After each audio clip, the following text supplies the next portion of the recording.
د مینه ټي وي چینل درنو کتونکو سلام ستړي مشئ وخت مو بخیر. د دې ساعت خبري ټولګي ته ښه راغلاست.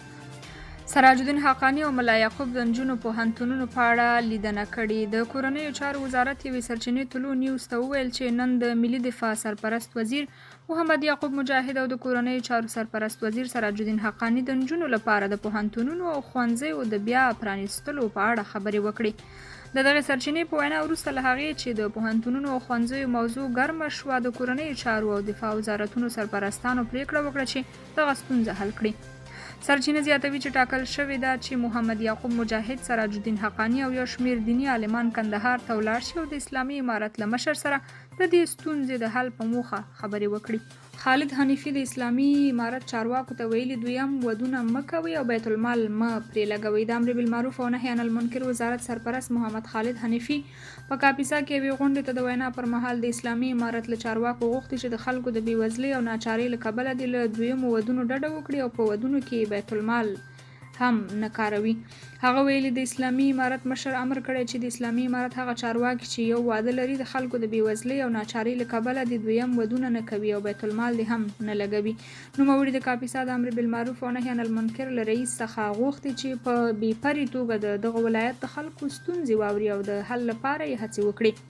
خو د کاپیسا اوسیدونکي له اسلامي امارت څخه غواړي چې په دولتي بستونو کې د ګمارنو پر مهال د وړتیا په پام کې ونیسي.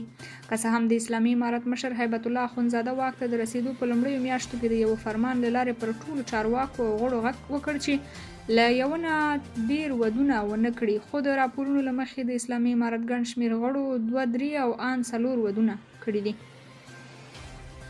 صلاح الدین ایوبی وایي د ښځینه او تحصیل د اسلامي حکومت مسؤلیت دی. صلاح الدین ایوبی چې د ازبک طالبانو یو له مهمو قومندانانو څخه دی، د طالبانو د حکومت مشران مخاطب کړل او ویل چې د نجونو زده کړه د یو اسلامي حکومت دنده ده او د طالبانو پر مشرانو یې نیوکه وکړه چې د نجونو پر مخ د پوهنتون دروازې تړلو معنا دا ده چې ځان په اسلام کې له اصحابو څخه غوره ګڼئ.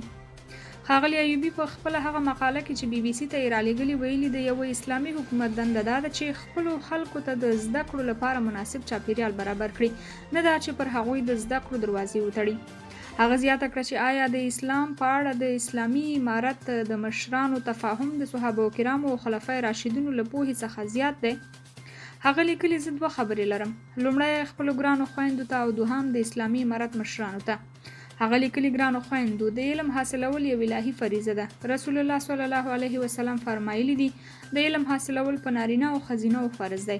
البته د الهي حکمونو څارنه هم یو فرض دی چې باید ترسره شي. ښاغلي ایوبي د طالبانو له مشرانو څخه هم وپوښتل د اسلامي امارت له مشرانو څخه زموږ غوښتنه دا ده چې که د اسلام له نظره د ښځو زده کړه حرامه ده، نو رسول الله صلی الله علیه وسلم ولې څو احادیثو کې تعلیم ته هڅولي؟ عبدالباقي حقانی وایي افغانستان عصري علومو ته سخت اړتیا لري. د ازموینو ملي ادارې رئیس عبدالباقي حقانی نن په یو ټویټ کې لیکلي چې که په لوړو زده کړو کې تشه پیدا شوه، نظام ته به یې ډکول اسانه نه وي. هغه زیاته کړي د افغانستان ځوان اسلامي نظام د دیني علومو په څیر عصري علومو ته سخت اړتیا لري. که د عصري علومو په ښوونیزو مرکزونو او لوړو زده کړو کې تشه پیدا شوه، ډکول به یې د نظام لپاره اسانه نه وي. اغیزناکه لوري باید پام ولري.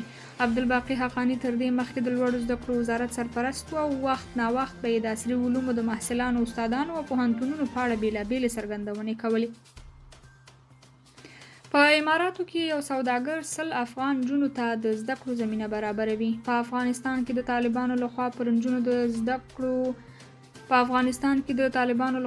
نجونو د لوړو زده کړو له بندیز وروسته د متحده عربي اماراتو یو لوی سوداګر خلف الهبتور ژمنه کړې چې له 100 نجونو سره به مرسته وکړي چې دوبۍ ته ورشي او خپلې زده کړې بشپړې کړي. له ابوظبي خپرېدونکي انګریزي ژبې نیشنل ورځپاڼې د راپور له مخې خلف الهبتور چې د الهبتور ګروپ مشر هم دی، ویلي چمتو دی چې له چارواکو سره د افغان محصلانو د ملاتړ لپاره له هر ډول سیاسي دریځ پرته کار وکړي.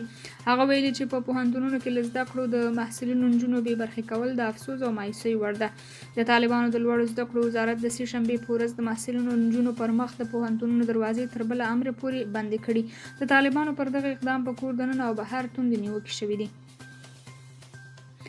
تیره یوه میاشت کې له ایرانه تر 100,000 زیات افغان کډوال ایستل شوي دي. تیره یوه میاشت کې د ایران دولت تر 100,000 زیات افغان کډوال له دغه هیواده ایستلي. سرچینې نن جمعه د لیندۍ پر 2 هشتې ورځپاڼې ته ویل چې دغه افغان کډوال د لیندۍ میاشتې له لومړۍ تر 13 نیټې له ایران څخه ایستل شوي او د ورېښمو پل له لارې هیواد ته راغلي دي.